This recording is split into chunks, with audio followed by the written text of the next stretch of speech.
Hello everyone, and this rendition of Trying to Suck a Little Bit Less at Overwatch is brought to you by a vicious game that we played on Anubis, which, it was embarrassing to varying degrees, and but here's the thing with these videos is we'll never learn as much from victories as we will from losses like these.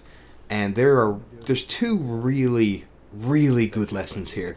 There's a really obvious one that I don't think any of us who are playing in this game will ever forget again, and then the far less obvious one. So I'm going to talk about both. The first one, we'll get the easiest one out of the way first, which is how the tiebreaker works now on capture points. So to everybody who played that game, this is definitely going to be a once bitten, twice shy sort of deal, because we had a really rough time on attack, and so we barely touched point A. And then when it flipped and we were on the defending team, we totally forgot that the enemy now would only need to touch point for a fraction of a second longer than we did. So they could sit on point for, 5 seconds tops? Maybe not even that. And win. And that's exactly what happened. They just kind of snuck behind while we were still trying to guard the choke from the people that were, still distracting our main death ball. And they just won, and it was embarrassing and felt terrible. But we won't ever forget it again. So I guess next time, what do? Well, I figure the only thing we can do, what we'll have to do, is just turtle apart directly on the point. Because we have to, the moment they touch point, we need to be contesting. So we can't set up and spam damage into the choke. We're just going to need to sit on the point with, maybe some sort of heavy turret defense or even just a standard comp, whatever we want to do. But we need to do it on home base. Otherwise, they just roll us, just like they did there. And, yeah, there's really nothing else to say about that. We'll just remember it next time. The much more interesting analysis comes when we view what happened on attack. So, on attack, we got really confused. I'm pretty sure our mantra for a lot of it was, what are we doing wrong? What do we need to do? What do we switch to? What's happening? What's going on? Because we couldn't figure it out. And I started religiously preaching that, it's because our Mercy keeps dying. Winston and Genji die of our Mercy, and if we had a healer, we win, or whatever. But, that was a symptom. It wasn't the actual problem. Because, okay, to give some context, at our ELO, usually we face two kind of types of defense, generally, right? We'll either face the big turret sort of defense. We got Symmetra, Torbs, and Bastions coming out of our ears, or out of the enemy's ears, and we have to try and dislodge them. Or we're facing a standard-ish kind of 2-2-2 sort of comp who's sitting on some sort of advantageous point, spamming damage into the choke and trying to keep us from moving onto the point.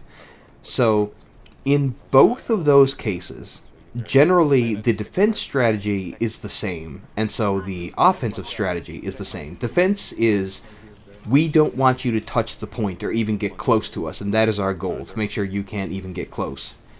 And the offensive strategy is, stay in the choke as little as possible, take space, and force the team fight. That's generally what we try to do. However, I think, or at least this feels like the first time that we've faced a team whose strategy was basically a dead team can't cap the point. Their entire shtick was to dive comp us, to engage us before we could take that space. And it wrecked us. We were not ready for it. We didn't know how to handle it. We stayed in the mindset of, okay, we need to take space, we need to initiate, we need to start the team fight on our terms. And while we were in the middle of trying to take that space, they had already initiated onto us. We were going, okay, let's move in to start a team fight. And they were like, no, team fight has already started. We're already here. Your backline is already done. Now our tanks are coming into your front and you're all dead, and what are you going to do? That was completely new. Watching the footage back, there was a lot of mechanical nitpicks we could go through. Sure, lots of changes in our play, maybe doing this or that could have changed things, but we kept presenting our backs to them because we continued on this mentality of we need to take space, we need to force our way into a position to dislodge the enemy team, but the enemy team wasn't lodged anywhere other than up our behinds. So I think the most important lesson we can take from this is to recognize what can happen when we get stuck in a mentality and not see the forest for the trees, so to speak. We did try and change up our comp a little bit. We tried to counterpick. We changed the direction of attack, but none of that really mattered because we couldn't see the fact that the strategy itself was presenting this dive comp with the opportunity to wreck our backlines and just then clean us up. So be adaptable, basically, is the lesson to take from this, the main one anyway. I think it's worth talking real quick anyway about what we could do if we face this again in future. I think this is pretty rare to get dive comped on defense. Without experience, it's kind of tough to really definitively say what we could do. To my mind, I think there are really two effective ways we could handle this in future if this happens. In general, we stop trying to do the whole move into a position, force the team fight, because clearly they're interested in starting the team fight whenever they can. I think we could either counter dive comp them, so basically dive them before they dive us, make the fight go to our terms faster than they could potentially be ready for, and just try and win the frag battle that way. The other thing we could do is play a really, really tight death ball and have a Reaper and or Winston and or Diva watching our back lines from the diving Genji and Winston, and just not try and put ourselves into little choke points by taking side doors, but just waltz straight up the middle in kind of this bravado-like challenge to say, you want to dive us? Come on, bro, come at us. Let's see you try. I think, really, that's the two ways I think we could handle this. But, yeah, again, the main lesson that we can learn from this is that if we can't back up and see what's going wrong in a broader sense, trying to pick a soldier instead of anything, not the solution.